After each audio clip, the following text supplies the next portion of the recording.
Untuk pemula, bisnis online itu sebaiknya fokus jualan low hanging fruit yang bisa dapat uang cepat atau bisnis yang lebih jangka panjang.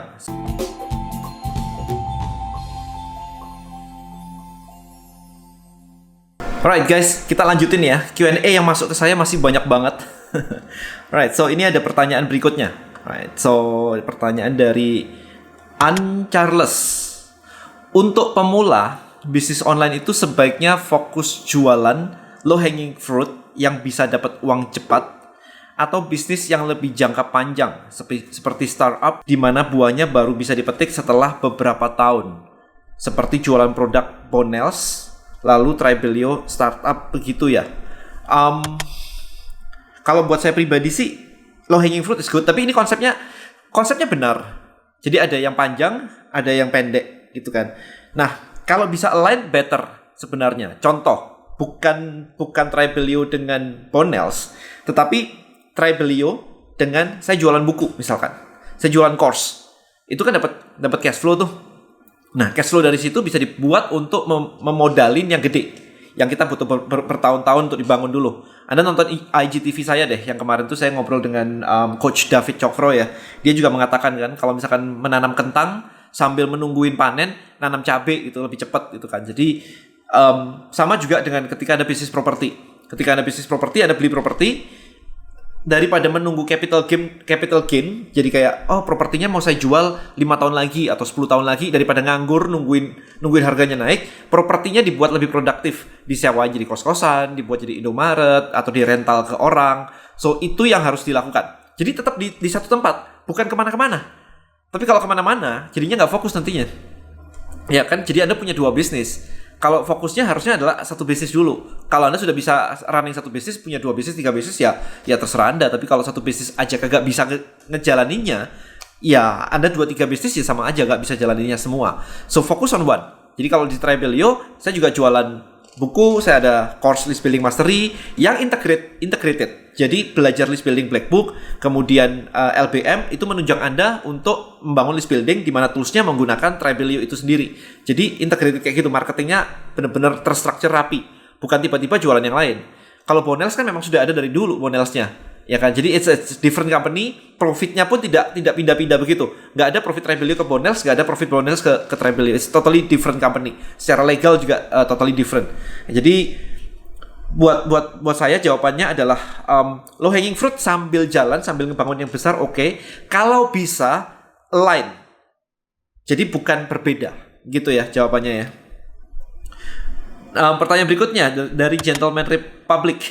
Rahasia kulit glowingnya apa kok? Spread positivity. Invest ke kamera yang bagus, dan kalau merek gak boleh nyebutin ya. Siapa tahu ada yang mau endorse gitu. Alright, kita lanjut. Dari Yoga. Gimana mengoptimalkan online bisnis kita melalui Clubhouse? Hari ini Clubhouse itu kalau saya makainya adalah untuk networking. Jadi nggak bisa kalau misalkan Anda ngajak orang ke situ terus habis itu jualan di situ. Kalau Anda ngajak orang dari Instagram hanya untuk jualan di situ, ya kenapa nggak langsung Instagram live aja?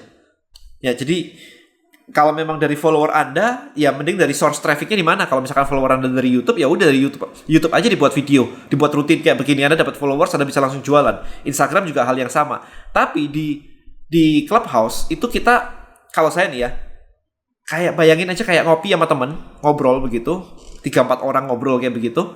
Kemudian ada orang lewat, ada orang tahu-tahu denger, tahu-tahu mendatangi, terus tahu-tahu kelihatan, itu teman lama nggak ketemu tuh, apa kabar? Yuk ngobrol yuk. Dari situ networking terbangun, dari situ bisnisnya jadi punya kesempatan, punya partner, punya investor, kan ada investor, pitching investor, gitu-gitu kan. Jadi hal itu yang harus Anda perhatikan di Clubhouse sih. Tapi kalau memang mau jualan online gitu sih kayaknya nggak bisa ya, for now, at least for now nggak bisa.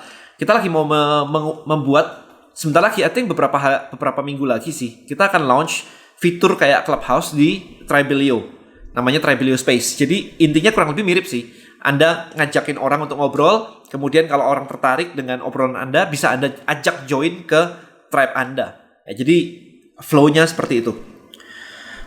Kemudian pertanyaan berikutnya dari Tenserandra.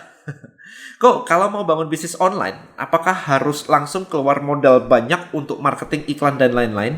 Atau mulai dari hal kecil dulu? Thank you. Balik lagi.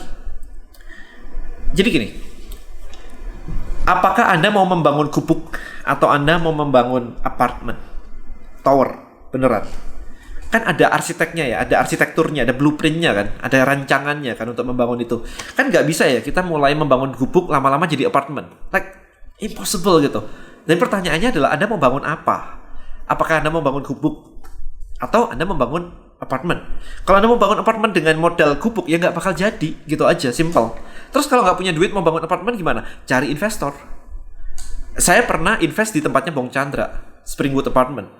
Yang invest tuh kayak puluhan orang yang invest. Ya memang kayak begitu caranya, bukan sendirian. Karena kalau sendirian kan risiko juga ditanggung sendiri ya. Tapi kalau rame-rame kan jadi ringan ya. Yang penting projectnya jadi dan kita build portfolio sambil risknya juga dibagi bersama-sama. Itu konsepnya seperti itu. Ya, jadi kalau kayak begini pertanyaannya, yang saya balikin ke Anda adalah bisnis online seperti apa yang mau Anda bangun? Gitu. Kalau misalkan Anda cuma sekedar, ini soalnya Anda ngomongnya bisnis online sih. Kalau Anda cuma bilang saya mau jualan online, ya jualan aja, langsung aja. Bikin Instagram, bikin akun YouTube, bikin akun Instagram, bikin akun TikTok misalnya. Udah posting rutin aja, pelan-pelan kayak begitu. Lama-lama dapat audience, kemudian Anda jualan. Selesai. Ya kan? Nah, tinggal habis itu kalau Anda mau lebih cepat lagi ya berarti mulai iklan. Kalau ada profitnya dimasukin lagi ke iklan supaya gulung. Kayak gitu caranya. Nah, jadi make sure dulu Anda tahu bedanya bisnis dengan dagang. Oke, kayak tadi saya barusan sebutin kan, kalau bisnis itu kayak bangun rumah, dijual untuk capital gain, ada nilai value dari rumahnya yang terus meningkat seiring dengan waktu. Nah, tapi juga ada cash flow-nya dari menyewakan rumah tadi jadi kos-kosan, jadi rental, jadi Indomaret dan sebagainya. Kalau Anda ngomong bisnis online di sini adalah dagang, jualan supaya dapat duit, itu cash flow. Nah, Anda lupa ininya tadi, ngebangun capital gain-nya tadi. Maka dari sini saya harus mengklarifikasi dulu yang Anda sebut dengan bisnis online ini, dua-duanya ini, atau Anda maksudnya dagang doang, tapi Anda nyebutnya bisnis. Supaya clear dulu. Karena nanti jawaban saya takutnya jadi melenceng.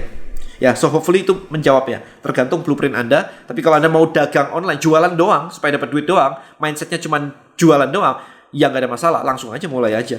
Marketing iklan kan memang ya kalau Anda mau cepat ya pakai iklan gitu aja. Kita ke pertanyaan berikutnya dari Moses. Ya, saya lagi baca di sini.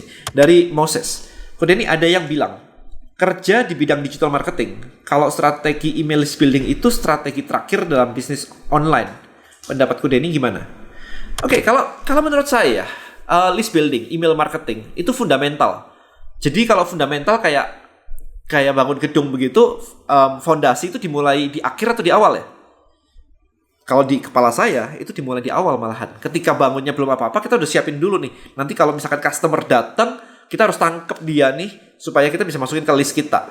Kalau ini ditaruh di ujung, dan Anda beroperate duluan, berarti ada customer-customer yang sudah datang, sudah transaksi, sudah pergi, baru Anda bangun list building-nya. Lah yang pergi ini kan berarti Anda buang-buang waktu, buang duit, buang semuanya. Buang kesempatan semuanya. Jadi seharusnya adalah penangkapnya ini, bukan penangkapnya kayaknya jelek banget ya. Fondasinya ini ya, list buildingnya ini, komunitasnya atau tribe-nya ini disiapkan dari awal sehingga pertama kali orang masuk pun sekian persen akan ada yang masuk ke sini, bukan dibuang dulu karena Anda benar-benar wasting time banget. Jadi buat saya strategi list building, email marketing, tribe itu fondasi fundamental yang harus disiapkan di awal banget. Gitu sih menurut saya sih. Baru dari situ ketika ini sudah jalan lancar, oke, kita ngelihat nih bahwa oh ternyata alurnya udah bener nih dari sosial media, orang lihat, orang join, orang belanja dan sebagainya, and we are profitable. Baru kita mikirin, oh oke, kalau sudah profitable kita iklanin sekarang. Karena udah clear bahwa ketika masuk semuanya ini profitable, berarti kita punya profit untuk digenjot di iklan. Oke, berarti iklannya profitable. Tapi kalau Anda jualan aja susah, bikin ini semuanya fundamentalnya susah, dan Anda membangun tahu-tahu pakai iklan, ya siap-siap boncos. Mungkin nggak boncos sekarang, it's okay. Tapi ingat bahwa harga iklan tiap tahun naik. Engagement Facebook, Instagram tiap tahun turun. Yang artinya Anda dipaksa untuk ngiklan. Tapi iklannya tiap tahun dinaikin harganya. Masa nggak kelihatan sih kayak begitu? Kalau saya sih udah kelihatan itu dari kayak awal banget udah kelihatan banget. So, di kepala saya, wah kalau main Facebook, this is very tricky man. Like kayak engagementnya diturunkan supaya Anda iklannya dinaikin terus harganya supaya Facebooknya lebih profitable. Well, it's not good long term for my business. Selama saya masih bisa, saya akan pakai. Tapi kalau nggak bisa, masa bubar? Nggak dong, kita harus smart. Kita harus bisa gimana caranya orang yang belanja di kita ini bisa belanja lagi.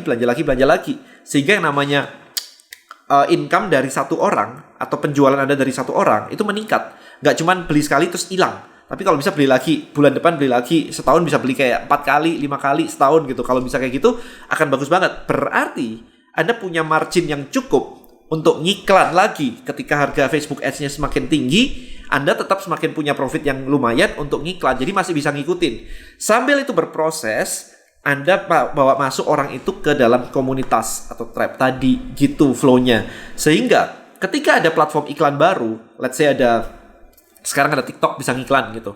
Nah, ketika Anda bisa ngiklan baru, Anda bisa mulai ke sana lagi, tapi yang ini tetap jalan gitu. Belakangnya tetap jalan. Jadi kalau ada Facebook mulai turun nih, kemudian lagi naik TikTok nih, ntar ada apa lagi gitu kan.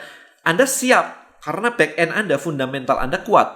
Tapi kalau Anda mulai dari nol banget dan ini ditaruh paling belakang, begitu Anda pindah platform, Anda harus mulai lagi dari nol lagi. Which is buat saya itu malah kayak ngabisin waktu banget gitu. And Anda bisnis Anda kayak begini gitu kan, dari nol lagi gitu. So hopefully menjawab guys. Ini pertanyaan-pertanyaan yang masuk ke Instagram saya. Semoga Anda belajar banyak dan segera bisa profitable. Alright, thank you so much and see you in next video. Bye bye guys.